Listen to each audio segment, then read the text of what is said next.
Hello and welcome back to the Bat Catalogue, where I'm going through the entire Eaglemoss collection of The Legend of Batman and reading it in what they consider to be chronological order.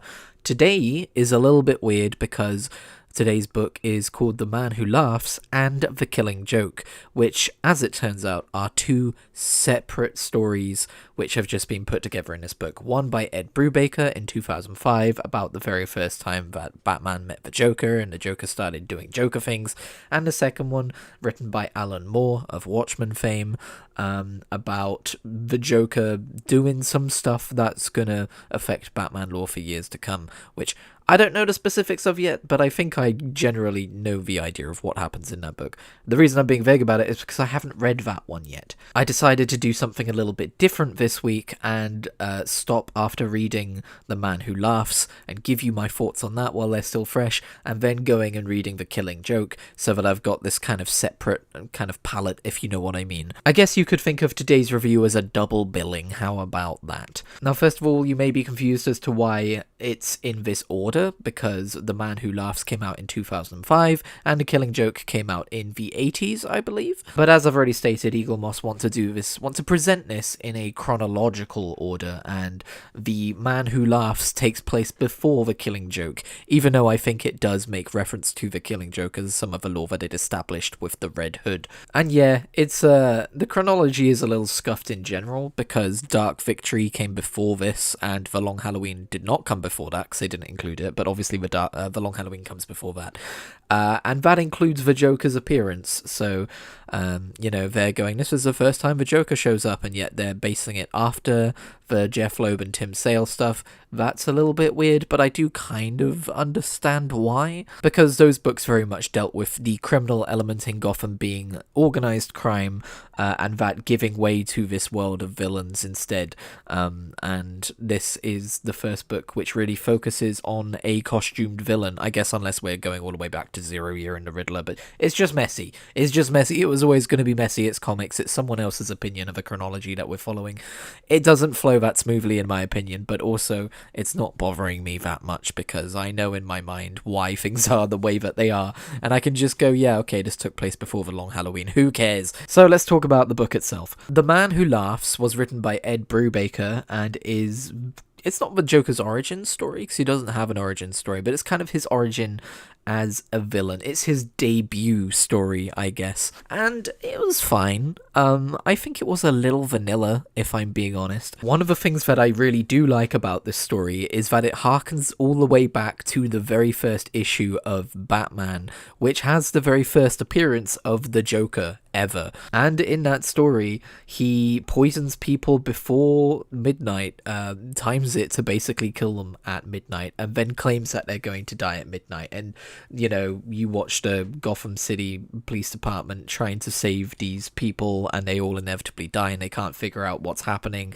And Bruce Wayne plays a part in the mystery as well. It's been a minute since I've read it, but I do remember those broad strokes, and it was really fun to see that stuff kind of recreated and brought over to the modern mythos here. They do mix it up after the first death, but the first death is straight up lifted from that plotline. That is what happens with the first death. We also have some fun moments with the Joker just being a general menace, such as hijacking, people's television broadcasts so that he can threaten the people of Gotham and all that good stuff. I also recognized the fight scene at the end of this story when Batman confronts the Joker and stops him from poisoning the water supply. I recognize that because I believe that's directly referenced in Death of the Family by Scott Snyder, which is a fantastic Joker story. Or maybe it was Endgame, I don't remember which, but yeah, that was fun to go, oh yeah!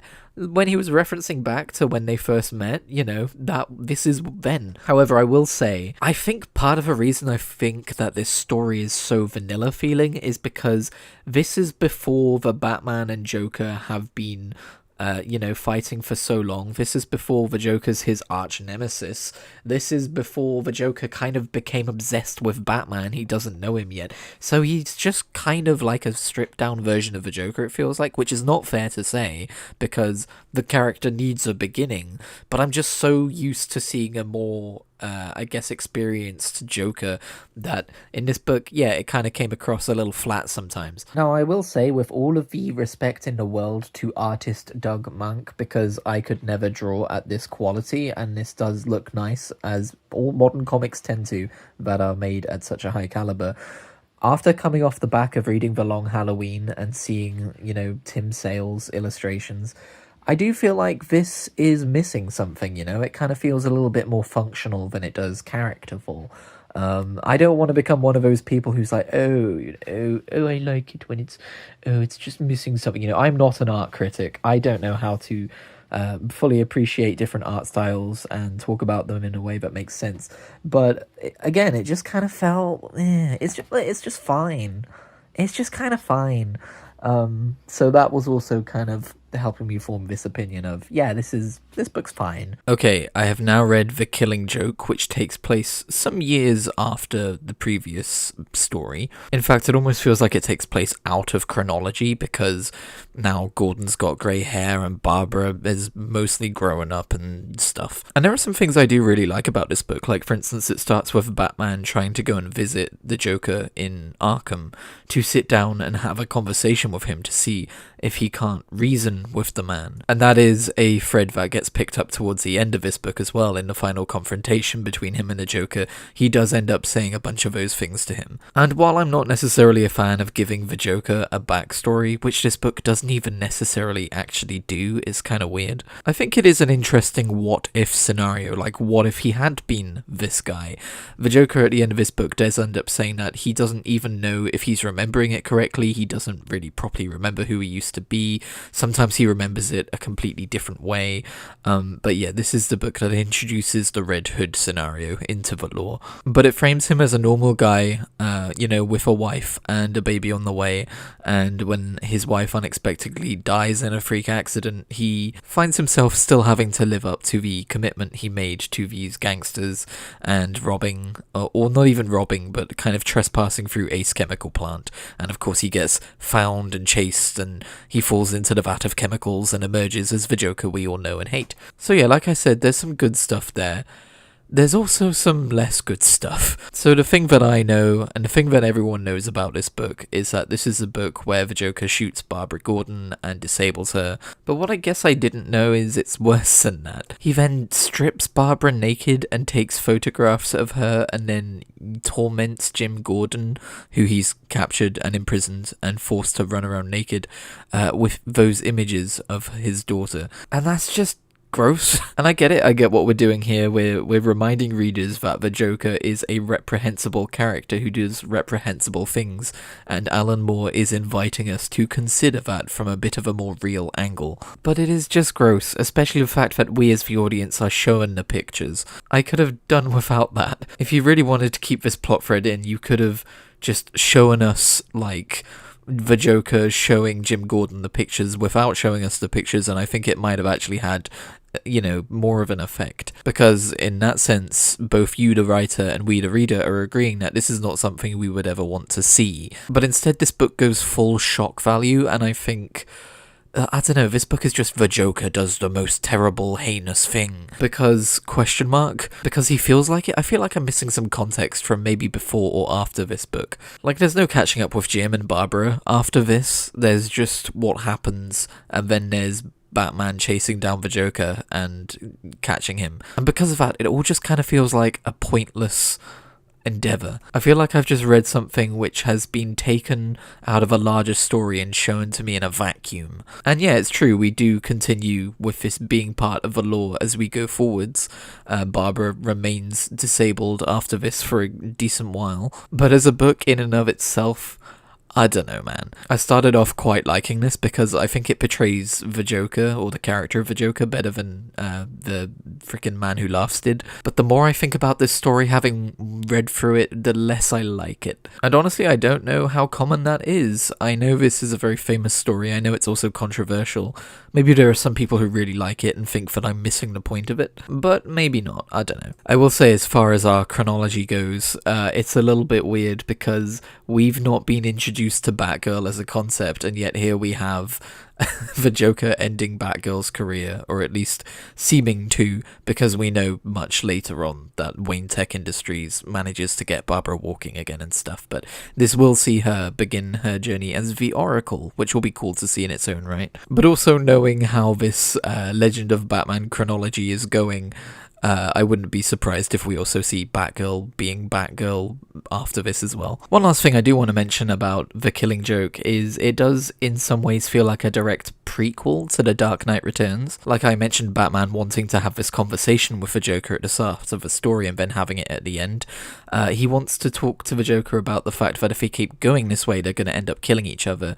And knowing about what happens in The Dark Knight Returns, that very much feels like a sort of a prophecy. And while I know a lot of this is just Joker imagery, the fight with them, like, you know, Batman chasing Joker through the funhouse and stuff, also felt like a direct callback to The Dark Knight Returns, which would have released a few years prior to this. I know The Dark Knight Returns is an out-of-continuity story, but it very much feels like Alan Moore wanted to call back to it as a sort of like, you know, calling forwards to it within the lore sort of thing. And the story does end with the Joker telling Batman a joke about two inmates escaping from Arkham Asylum, and Batman actually ends up laughing at the punchline, which I think is interesting because you also have Jim Gordon not breaking and going insane after everything that the Joker does to him to prove that anyone with a sufficiently bad day could end up like him. It feels almost like the flip side of that, having Batman laugh at one of the Joker's jokes, showing that even Batman can end up having a slight little bit of unhinged insanity about him, which the Joker was also trying to prove. Or maybe it's there to show that maybe there is some world in which these two characters could get on with each other. Hey, sorry, it's me from the future. I recorded all of that a few weeks ago, and the rest of this video a few weeks ago, but I just want to mention, I have the opportunity to sit here and listen back to this a little while after the fact, and I can actually come back and say now that this story has sat with me for a little while, and I don't feel as negatively towards it as I maybe did at the time of review.